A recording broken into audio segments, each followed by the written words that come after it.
Ош шаарынын Орке айылында жогорку чыңалуудагы электр сымдарын алып өтүүчү мамычалары чирип калган. Электр сымдары айланадагы үйлөрдүн чатырын аралап өткөндүктөн коркунуч жаратып жатат. Тургундар электр мамычалары качан кулап кетет экен деп кооптонуп келүүдө. Шу эски абыз иштерге өтпөйт. Айыл өкмөтү болсо ошо электр жылдырат дейт.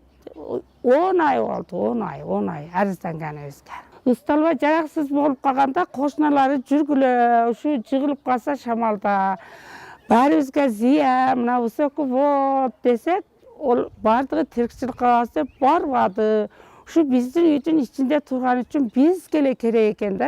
Жогорку чыңалуудагы электр сымдарын алып өткөн кооптуу мамычалар үйлөргө 4 метр аралыкта жайгашкан. Турак үйлөрдүн үстүнө кулап түшүү коркунучу жогору. Андан сырткары жаш балдар да ушул жерге келип ойношот. Бул усталба бизге мындай кооптуу. Жаш балдардын үйүбүздүн астында да.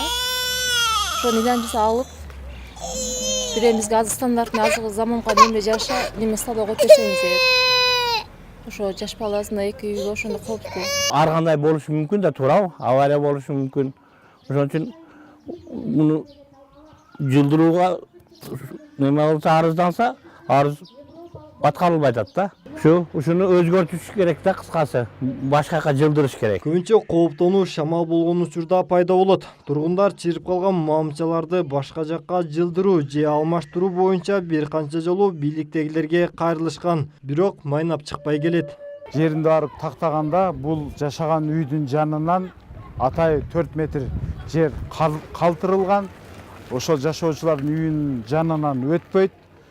Үстүнөн өтпөйт, границалар баары такталды.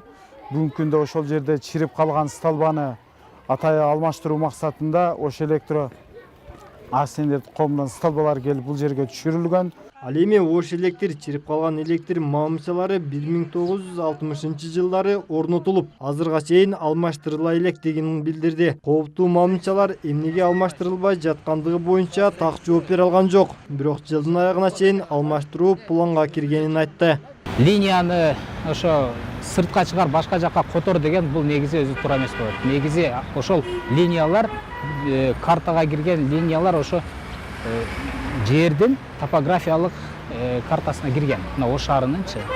Аны өзгөрткөнгө болбойт. Бирок негизинен мына ошо эски линиялар азыр эскилиги жеткендигине байланыштуу электр мамычаларды быйылкы жылы 2019-жылы Ош райондук электр тармактары ишканасы тарабынан алмаштырылат. Өзгөчө кырдаалдар министрлиги 3 ай мурда бул электр мамычалары тургундарга кооптуу деген корутунду чыгарган. Ош электр чириген мамычалар алмаштырылып, бирок 10 киловолттук жогорку чыңалуудагы электр сымдары башка жакка жылдыруу мүмкүн эместигин билдирүүдө. Ажибай Пайыздин уулу, Азамат Кубатбек уулу, ТМЖ жаңылыктары.